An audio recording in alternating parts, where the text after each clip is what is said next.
ẹ̀yin tèmi nílé tẹ́ bá ń gbọ́ Ìbàdàn ló mọ̀ ò mọ Láìpò rèé o òkè Láìpò rèé o nílùú Ìbàdàn. I am here live and direct.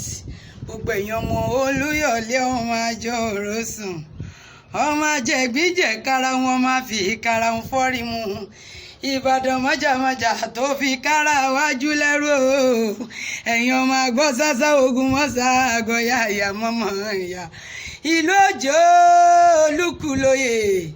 ìlú ọjà yóò gidi olú oníkànga àjípọ̀ òbomi òsìrú wẹ́dà ìlú ìfikúnlẹ̀ ìlú ògúnmọ́lá ni mo wà yìí o Ìbàdàn ọmọ àjẹgbí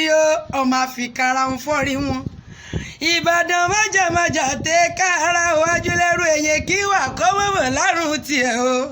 mo pé ìjàgbóró níjà wọn Ìbàdàn bàbá yóò ní bánijà kó mọ̀mọ́ rán ni lọ sógun Olúyọ̀lé ọmọ àjò òrosùn sọgbáyọ kẹ́ni o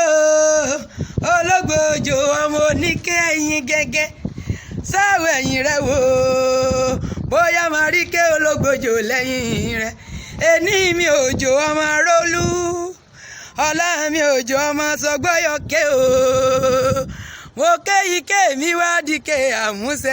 ọmọ níkẹ́ ẹ̀yìn gẹ́gẹ́ mbá délé àrólú o mbá délé àrólú mbá délé àrólú o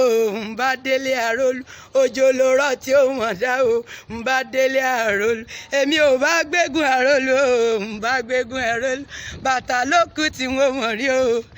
mbá gbégún àrólú. Gbogbo ẹ̀yin tèmi this is Ìbàdàn Olúyọ̀lé Ìbàdàn ló mọ̀ ó mọ́ Láìpò ẹ̀yin náà wò bàdàn ẹ dákun I am tired. God bless Ibadan City. God bless Nigeria. Ola Oriki, God bless you.